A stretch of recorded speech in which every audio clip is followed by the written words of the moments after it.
Чужой завет. Грациозные темные ангелы. Scary picture. Круто, круто. Верю в франшизу. Почему Фильм будет хороший. случается небольшая неисправность? Вот такие у меня впечатления об этой картине. Всем привет, дорогие друзья! Сегодня мы идем на премьеру нового фильма Ридли Скотта «Чужой завет», потому что нас позвали замечательные ребята из кинотеатра Cinema Center.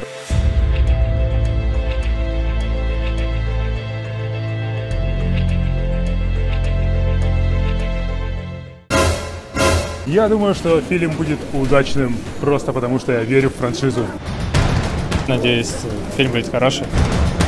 По отзывам, судя, то, что друзья ходили, достойный фильм. Ждал премьеру почти 5 лет, получается. Чужой завет.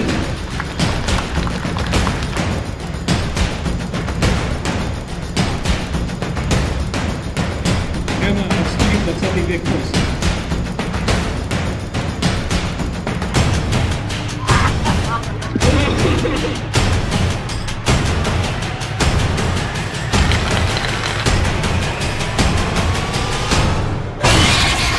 Неплохой фильм получился, с графикой, конечно, немного сплоховали, но смотреть можно. Фильм классный, достойное продолжение достойного хорошего фильма. В принципе, нормально. Ну что ж, сеанс закончился, люди заходят на второй круг. Я могу сказать, что впечатления у меня о фильме неоднозначные, но о них подробнее на студии.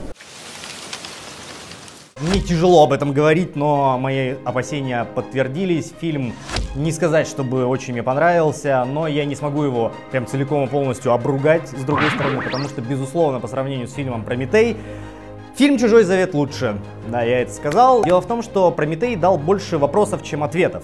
В свою очередь, «Чужой завет» все-таки дает какие-то конкретные ответы, что же случилось. С другой стороны, есть те же самые болезни, которые присутствуют у фильма «Прометей», которые меня просто выбесили в свое время. Самая первая проблема — это темп. Первую часть фильма можно уснуть, потому что ритм картины очень густой, очень вязкий, куча каких-то непонятных диалогов. Фактически в самом начале есть два действительно важных эпизода. Все остальное это какой-то сплошной филлер, который можно было легко пропустить или подать более ускоренно. Вторая проблема фильма. Я, конечно, не эксперт в области колонизации отдаленных планет, но, скажем так, я люблю фантастику, и, следуя старой формуле, если ты снимаешь фильм про планету, где люди ходят на головах, ну ты уж позаботься, что у этих людей будут плеши на голове, чтобы это было фантастически достоверно. Колонисты летят на отдаленную планету. Мало того, это не просто исследовательская экспедиция, их там не 12 человек, их там 2000 человек. И они собираются уже конкретно терраморфировать планету. У них специальный даже отсек для этого есть, где всякие там экскаваторы и прочая техника. Случается небольшая неисправность.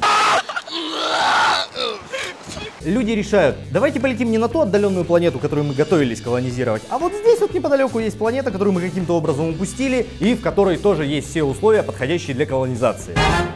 Дальше. Они прилетают на эту планету, они знают только одно, то, что химический состав атмосферы там подходит для дыхания. Это все, что они знают. Как они высаживаются? В афганках. Так советские солдаты в Пешаваре воевали. То есть они в каких-то панамах, в разгрузках, то есть в брезентовых каких-то курточках, в ветровках вылазят и начинают исследовать неизведанную планету. Круто, круто. В 2017 году мы все знаем, что есть бактерии, вирусы, микроорганизмы. Они в человеке могут вызвать самые разные реакции. А самое главное и самое простое, что даже флора и фауна может своим инопланетным белком вызвать аллергическую реакцию, которая закончится анафилактическим шоком и гибелью членов экипажа. Почему они высаживаются вот так, а не в скафандрах, мне это было непонятно в фильме «Чужой завет», а в фильме «Прометей», хотя они высадились в скафандрах, все нормально, как только они поняли, о, оказывается, здесь можно дышать, и поснимали шлемы. Я после этого не знал, что говорить. Поступки персонажей абсолютно иррациональны. В фильме «Прометей» можете вспомнить, когда один из героев видит вот эту змеюшку, что он делает, о боже, она прекрасна, и он тянется к ней. То есть это ксенобиолог, это человек, который должен хотя бы соблюдать какую-то технику безопасности, даже со всеми скидками на то, что он слишком восторжен к тем, что он наконец-то встретился с инопланетной формой жизни.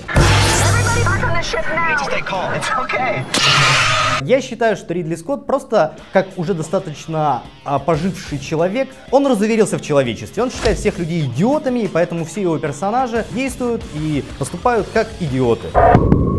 Дальше, там есть такой момент, когда женщина в составе колониальной миссии видит кровоточащие раны у человека, то есть она даже не видит, что оттуда вылупляется честбастер. Она паникует, выбегает из лазарета и блокирует за собой дверь.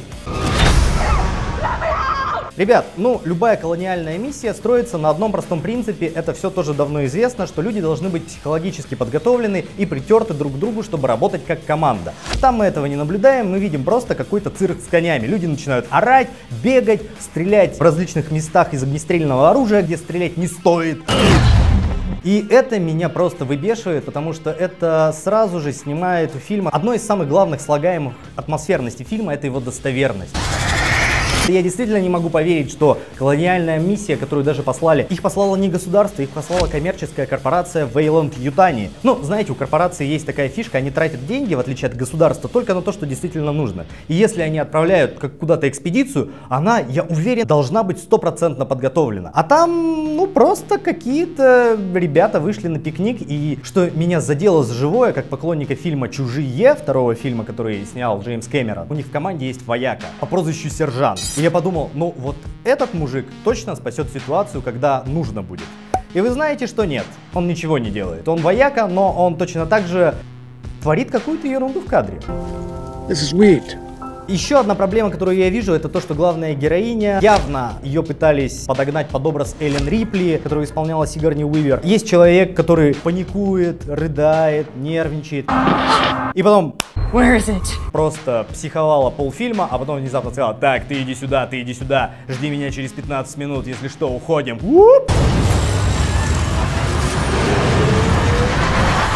Непонятно, где происходит вот этот психологический перелом, когда человек из всхлипывающего, сломанного создания становится сильным солдатом, воином. Это было бы круто, если бы это было показано, но мы этого не видим, и героиня просто внезапно становится крутой.